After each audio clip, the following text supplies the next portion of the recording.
पटना के गुरु गोविंद सिंह अस्पताल पहुंचे केंद्रीय मंत्री रविशंकर प्रसाद। अस्पताल में सुविधाओं का लिया जायजा। मंत्री ने अस्पताल को उपलब्ध करवाई मशीनें।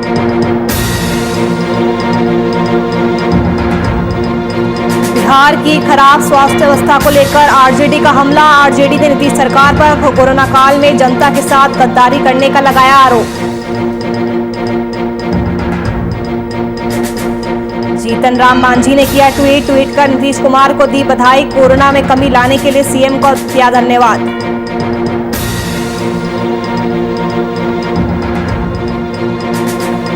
बांका पुलिस को मिली बड़ी सफलता। अमरपुर थाना में पुलिस बदमाशों में मुठभेड़। थाना अध्यक्ष समेत 4 पुलिस अधिकारी घायल।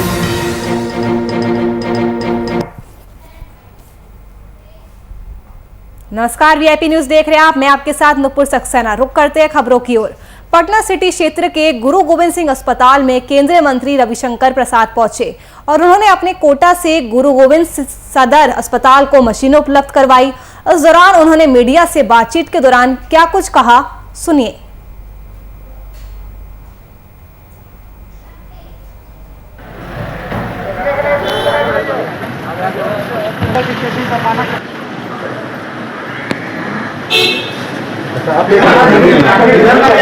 आप ही तो बना रहे, आप हाथ लगाइए, आप हाथ लगाइए।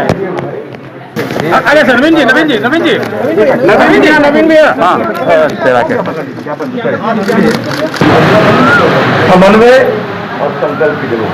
संयम मतलब आप सबों को, समन्वय मतलब भारत सरकार, प्रदेश सरकार, और संकल्प मतलब समाज का। मेरी ओर से इतना ही कहना था। आप लोग आए, इसलिए धन्यवाद।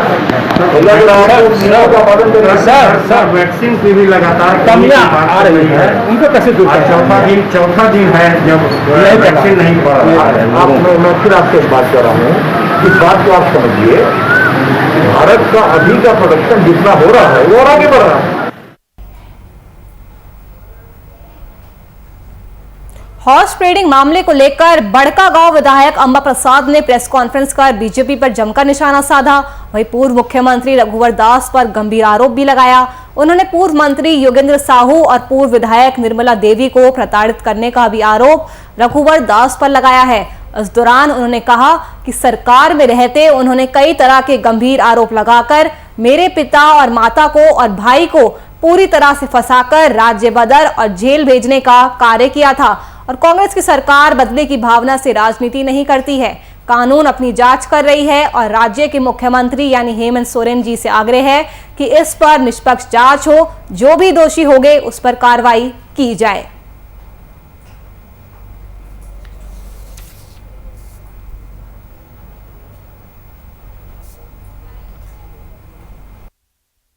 बदले की राजनीति कर रही है, आपसी रंजिश की राजनीति कर रही है। उनके बदले की भावना से उनके ऊपर केस में उनका नाम डाला है, जबकि आप सभी को पता है कि ये इलेक्शन कमीशन ऑफ इंडिया का आदेश था और आज नहीं, जब वो मुख्यमंत्री थे तभी आदेश दिया था कि पीसी एक्ट के तहत इन सारे लोगों पे केस किया जाए, एफआईआर दर्ज किया जाए। और वो मुख्यमंत्री थे तब वो अपने आप को बचाते रहे और हम सबको प्रताड़ित करते रहे। मेरे पिताजी पूर्व मुख्यमंत्री जो रघुवर दास है, मेरे पिताजी पे लगातार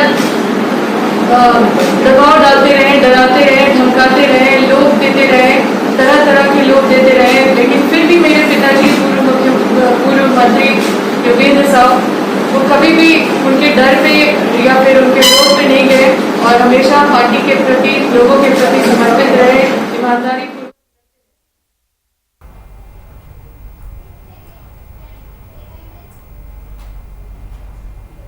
जीतन राम मांझी ने नीतीश कुमार को ट्वीट करते हुए बधाई दी है। उन्होंने लिखा है कि बेहतर और अद्वितीय कार्य से कोरोना में कमी लाने के लिए नीतीश कुमार जी को धन्यवाद। इसके साथ ही उन्होंने लिखा कि लॉकडाउन कोविड का समाधान नहीं, सही मायने में स्वास्थ्य संकट से निपटना है तो गांव के उप स्वास्थ्य केंद्रों तक उन्हें व्यवस्थित करने की जरूरत है।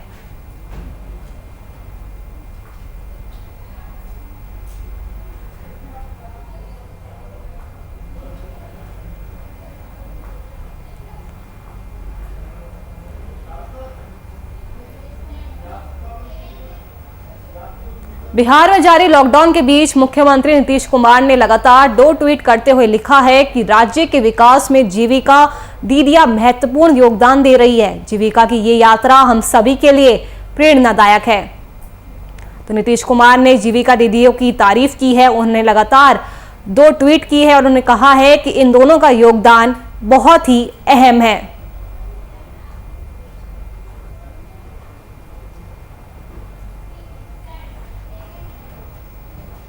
बिहार की खराब स्वास्थ्य को लेकर राज्य सरकार पर लालू परिवार के सभी सदस्य लगातार सवाल उठा रहे हैं, जिसके बाद जदयू के एमएलसी नीरज कुमार ने लालू परिवार पर बड़ा हमला किया है। उन्होंने ट्विटर पर अपने तरीके से लालू परिवार को जवाब दिया है। साथ ही लालू के शासनकाल को याद दिलाते हुए लालू परिवार पर जमकर निशाना भी साधा है।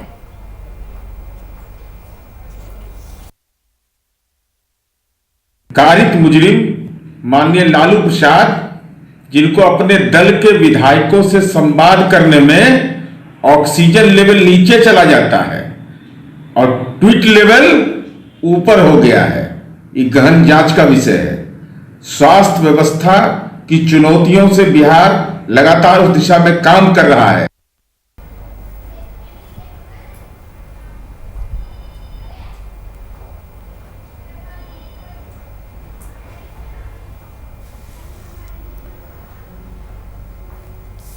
तो बिहार की खराब स्वास्थ्य को लेकर राज्य सरकार पर लालू परिवार के सभी सदस्य लगातार उन्हें घेर रहे हैं। और उसके बाद आपको बता दें, जदयू के एमएलसी नीरज कुमार ने भी लालू परिवार पर बड़ा हमला किया है। उन्होंने कहा है कि ऑक्सीजन लेवल तो कम हो रहा है, लेकिन ट्वीट लेवल बढ़ता जा रहा है। रांची नगर निगम नगर आयुक्त मुकेश कुमार शहर ने राजधानी रांची के अलग अलग चौक चौराहों के साफ सफाई का रात में निरीक्षण किया। साथ ही स्ट्रीट डॉग को खाना भी खिलाया। वहीं नगर आयुक्त मुकेश कुमार ने बताया कि सफाई के अलावा मुख्य रूप से वैश्विक महामारी के कारण शहर में चल रहे हैं स्वास्थ्य सुरक्षा सप्ताह के तहत पाबंदियों के कारण होटल, रेस्टोरेंट, ठेला आदि तय समय के बाद बंद हो जाने से बेजुबान जानवरों को खाने की समस्या हो रही है और उसी को देखते हुए उन्हें खाना खिलाया गया है। साथ ही शहर वासियों से भी अपील है कि जिससे जितना संभव हो वो भी इन बेजुबान जानवरों की मदद करे।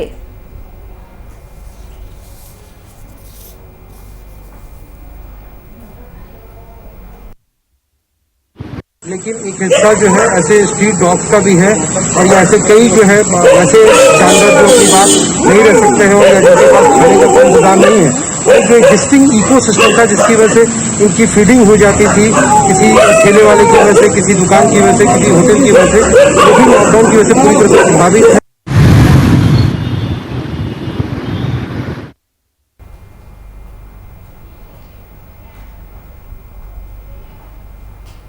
नालंदा से हैवानियत की एक खबर सामने आई है, जहां संपत्ति हड़पने के लिए चाचा ने अपनी ही भतीजी को जिंदा जला दिया। मामला जिले के नगर नौसा थाना इलाके के शाहपुर गांव का है। मृतका की पहचान विभा देवी के रूप में हुई है। परिजनों ने इसकी सूचना स्थानीय थाने को दी, जिसके बाद पुलिस मौके पर पहुंची और उसने शव को अपने कब्जे में लेते हुए पोस्टमार्टम के लिए अस्पताल भेज दिया है और मामले की जांच में जुट गई है। हमारा चचेरा नाना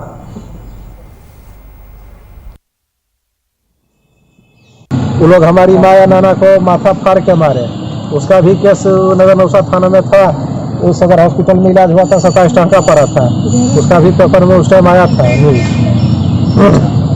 और ये 24 तारीख को गई यहाँ ननिहार, हमारे ननी घर। अच्छा, नहीं घर अपनी। अच्छा, वहाँ बगल में शादी था। अच्छा, और हम लोग को सुबह फोन आया 1-1:30 बजे वहीं से कि जला के मार दिया है। हम तो सवेरे थाना से, हमारा घर वहाँ नहीं है, हमारा नगर नौसा घर। अच्छा, तो हमारे थाना पर बुलाने आए एक जिम्मेदार साहब। हम लोग वहाँ से हम गए वहाँ, तो वो तो बड़ा वहाँ पहुँचे। कोविड के बढ़ने के कारण करीब 1 महीने से बिहार शरीफ व्यवहार न्यायालय में न्यायिक कार्य नहीं हो रहे हैं और यही कारण है कि किसी भी केस की सुनवाई नहीं हो रही थी, जिसके कारण लोगों को भी काफी परेशानियों का सामना करना पड़ रहा था। पर उच्च न्यायालय ने वर्चुअल मोड में जमानत पर सुनवाई का आदेश दिया है, जिससे लोगों ने राहत की सांस ली है। वहीं 31 मई से बिहार से भी व्यवहार न्यायालय में भी वर्चुअल मोड में जमानत की अर्जी पर सुनवाई हो जाएगी। इसी कड़ी में जिला एवं सत्र न्यायाधीश डॉक्टर रमेश चंद्र द्विवेदी न्यायालय परिसर पहुंचे और उन्होंने सोमवार से वर्चुअल मोड में शुरू होने वाले कार्यों का जायजा लिया।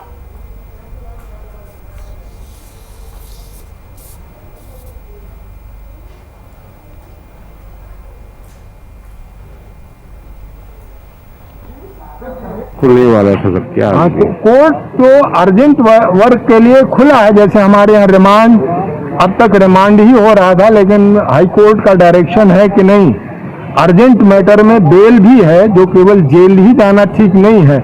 इसलिए आज से हम लोग व्यवस्था बना रहे हैं और सोमवार से हमारे यहाँ बेल पिटीशंस होंगे और वर्चुअल मोड में उनकी सुनवाई होगी, जिससे कि हमारे यहाँ जेलें जो हैं वो क्षमता से ज़्यादा काम कर रही हैं।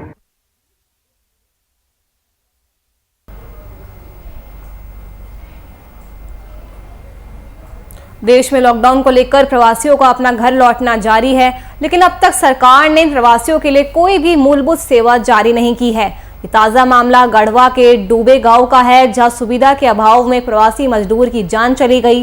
इस मामले में बताया जा रहा है कि यूपी के ओबरा में गढ़वा निवासी कमलेश चौधरी मजदूरी कर अपने बच्चों का लालन पालन कर रहा था, लेकिन जब लॉकडाउन हुआ तो वो पत्नी और बच्चों को ले जाकर गढ़वा वापस आ गया। वहीं कभी कभी कुछ काम मिलता तो घर में चूल्हा जलता था, नहीं तो यूं ही भूखे रहना पड़ता था। वहीं कमलेश चौधरी काम कर घर को लौट रहे थे कि अचानक उसकी तबीयत बिगड़ी और जब तक पत्नी कुछ समझ पाती तब तक उसकी मृत्यु हो गई थी। अब आलम यह है कि उनके परिवार का क्या होगा, ये एक बड़ा सवाल उनके सामने है। और वहीं एक और पति के अंतिम संस्कार के लिए महिला मदद की मांग कर रही है, लेकिन कोई भी आगे आने को तैयार नहीं है।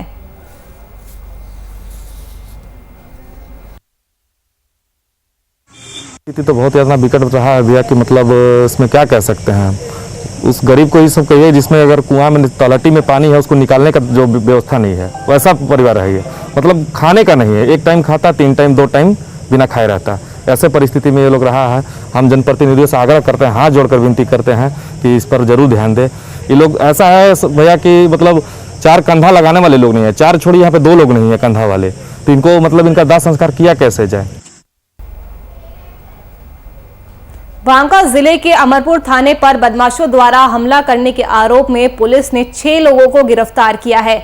आपको बता दें कि बीते दिन बांका जिले के अमरपुर थाने पर करीब 2 दर्जन बदमाशों ने हमला कर दिया था, जिसमें थाना अध्यक्ष समेत 4 पुलिस अधिकारी घायल हो गए थे।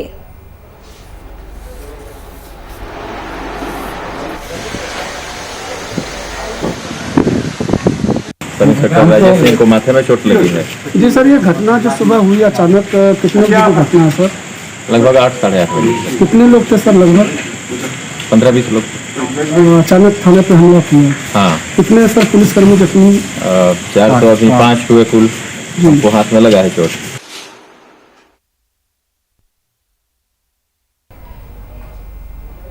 केंद्र सरकार के 7 साल पूरे होने पर भारतीय जनता पार्टी वाराणसी महानगर के कार्यकर्ताओं ने रक्तदान कर जनता की सेवा करने का संकल्प लिया।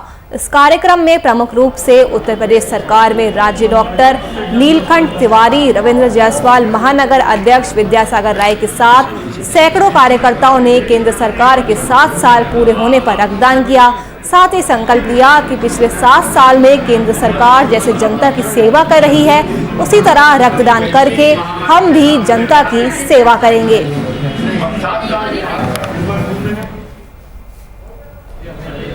मोदी जी के कार्यकाल को हमारे सांसद और हमारे प्रधानमंत्री जी के कार्यकाल को 7 वर्ष पूर्ण हो गया है। अभी कोरोना काल में इतना ब्लड का ये जरूरी है और ब्लड देना सबको चाहिए। कोई ये नहीं है कि कोई उसमें हानि है।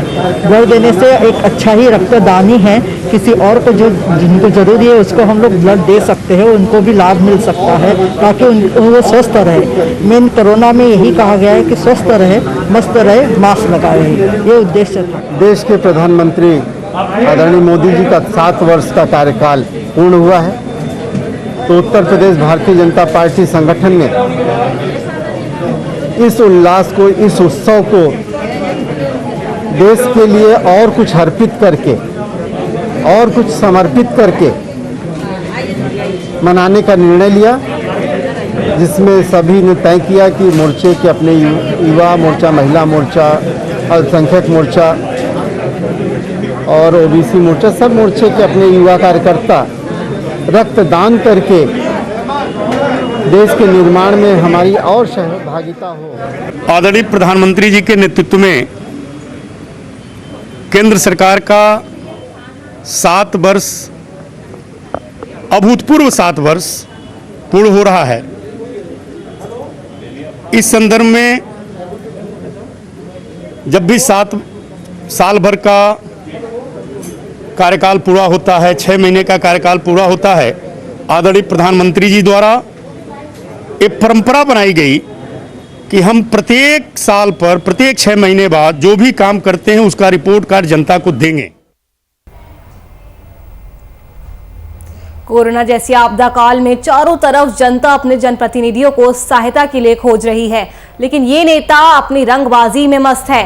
वहीं मऊ जनपद के बीजेपी नेताओं की कुछ ऐसी ही तस्वीरें सामने आई है, जहां बीजेपी नेता सरकार के नियमों की धज्जियां उड़ाते हुए नजर आ रहे हैं। आपको बता दें कि जिले के दिग्गज बीजेपी नेता आलोक जायसवाल जनता की सेवा करने के बजाय बार बालाओं संग ठुमका लगा रहे हैं। उन्हें ना तो कोरोना का कोई डर है और ना ही सोशल डिस्टेंसिंग का ख्याल।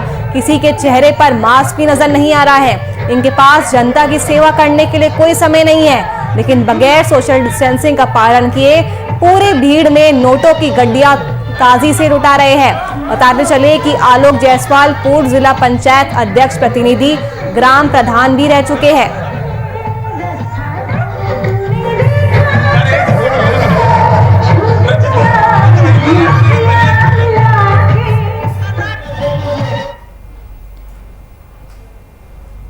कोरोना महामारी को मात देने के लिए सरकार अथक प्रयास कर लोगों को कोविड का टीका लेने के लिए प्रेरणा दे रही है। स्वास्थ्य विभाग की टीम भी जगह जगह जाकर शिविर के जरिए कोविड का टीकाकरण करने में जुटी हुई है।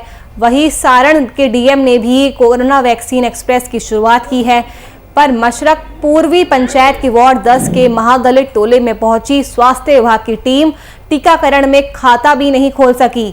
कोरोना वैक्सीन एक्सप्रेस बिना टीका लगाए ही वापस लौट गई। टीकाकरण कैंप में कुल 200 लोगों को वैक्सीन देना था, जिसमें एक भी महादलित परिवार के लोगों ने वैक्सीन नहीं लगवाई।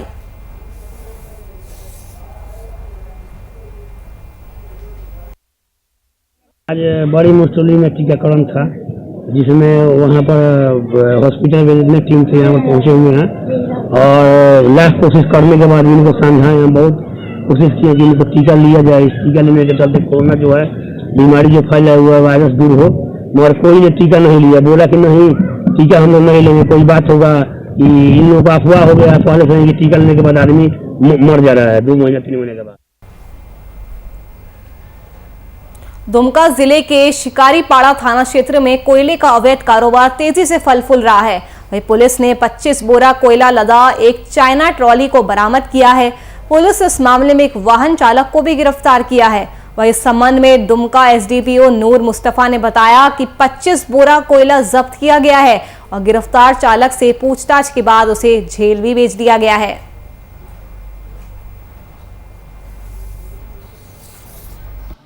वरीय पदाधिकारी के निर्देश अनुसार जो है कि थाना प्रभारी के द्वारा कोयला का अवैध परिवहन के लिए छापामारी किया गया था उसके विरोध में, जिसमें से चाइना गाड़ी 25 बोरा कोयला लगा पकड़ा गया है और उसके चालक मना नाम सारे उनको भी साथ में गिरफ्तार किया गया है और उसी क्रम में हम लोग ये करके उनको न्यायिक हिरासत में भेज दिया। इसमें सर केवल चालक ही क्या और कोई गिरफ्तारी है? नहीं, चालक की सिर्फ गिरफ्तारी है, बाकी कोई अगर इसमें और भी लोग संदिग्ध हैं तो अनुसंधान के क्रम में सामने आएगी बात तो फिर बाद में पुष्टि। कहाँ से गिरफ्तारी हुई सर? ये मटिया जोड़ी के आसपास में झिगरा और मटिया जोड़ी जगह का नाम उसी के पुलिया के पास से चाइना गाड़ी को।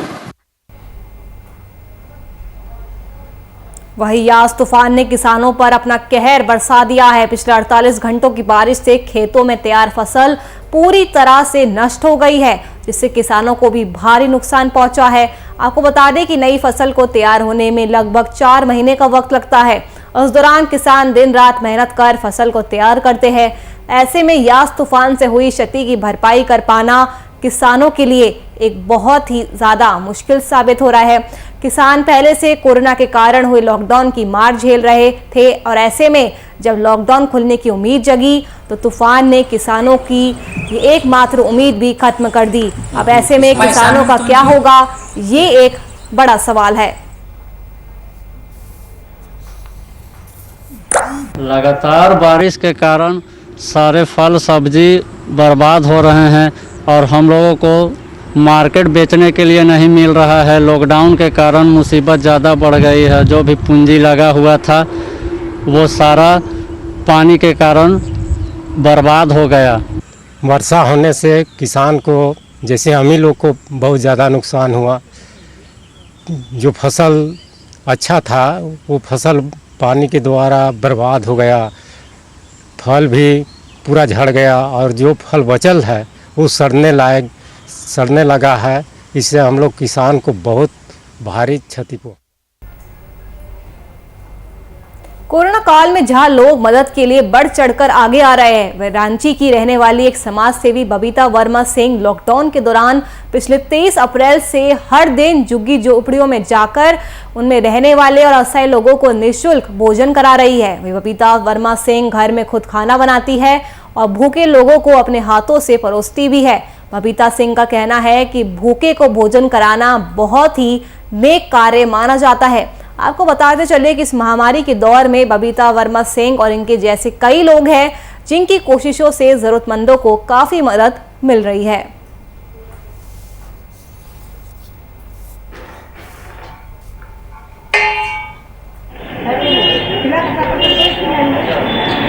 लोगों के बीच भोजन वितरण कर रही हूँ। लॉकडाउन जब से हुआ है तब से मैं खुद के हाथों से खाना बनाती हूँ और लोगों के बीच वितरण करती हूँ। और पिछले लॉकडाउन भी मैंने पूरे लॉकडाउन लोगों के बीच सेवा दी थी, क्योंकि पिछले बार जब लॉकडाउन स्टार्ट होने वाला था तब हम गए थे लोगों के बीच में, समाज के अंतिम व्यक्तियों के बीच में, और हमने कहा था कि कल लॉकडाउन है, आप लोग बाहर नहीं निकलिएगा। तो जो लोग रास्ते में थे वो लोग बोले हम लोग तो रास्ते में ही रहते हैं, हम लोग बाहर क्या निकलेंगे, पर हम लोग खाएंगे क्या। भागलपुर के जवाहरलाल नेहरू मेडिकल कॉलेज और अस्पताल में मरीज के परिजनों ने जमकर बवाल काटा। उनका आरोप है कि किमरिज के इलाज में लापरवाही बरती गई। परिजनों ने इलाज में अस्पताल प्रबंधन द्वारा लापरवाही का आरोप लगाते हुए अस्पताल के आईसीयू वार्ड में तोड़फोड़ भी की और एसी समेत कई मेडिकल उपकरणों को तोड़ डाला। इतना ही नहीं, परिजनों और स्वास्थ्य कर्मियों के बीच जमकर मारपीट भी हुई। वही घटना की सूचना मिलते ही मौके पर पुलिस पहुंच गई और पुलिस ने तोड़फोड़ करने वाले 2 आरोपियों को गिरफ्तार कर लिया।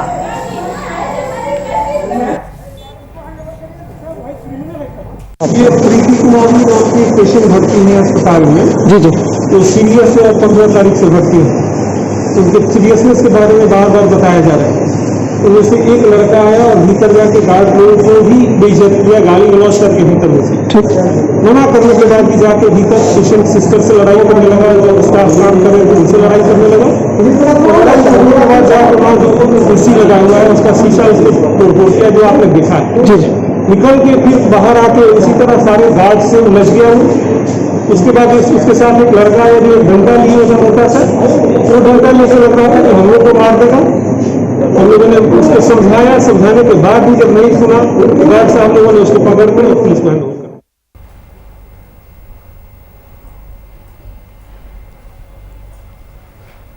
वहीं दूसरी खबर भी जवाहरलाल नेहरू अस्पताल से ही है, जो अस्पताल के 30 सिलेंडर गायब हो गए हैं। ये सिलेंडर अप्रैल से लेकर 15 मई के बीच गायब हुए हैं। बताया जा रहा है कि 10 अप्रैल के बाद जब संक्रमण बढ़ रहा था तब अस्पताल में मरीजों की संख्या में काफी बढ़ोतरी हुई थी।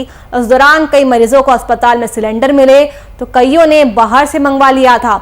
इस बीच 30 सिलेंडर गायब भी हो गए, लेकिन इसका लेखा जोखा किसी के पास नहीं है। अस्पताल प्रबंधन ने जब इंचार्ज से पूछा तो तीनों इंचार्जों ने अस्पताल में तैनात अधिकारियों पर इसका ठीकरा फोड़ दिया, जिसके बाद गायब हुए ऑक्सीजन सिलेंडर की जांच के लिए 3 सदस्यीय टीम का गठन किया गया।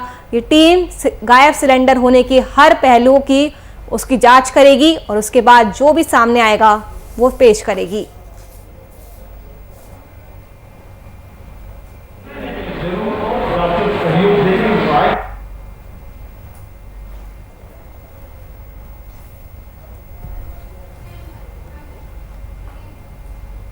चलिए फिलहाल के लिए इस बुलेटिन में इतना ही। देश और दुनिया की तमाम खबरों के लिए आप देखते रहिए VIP न्यूज़। नमस्कार।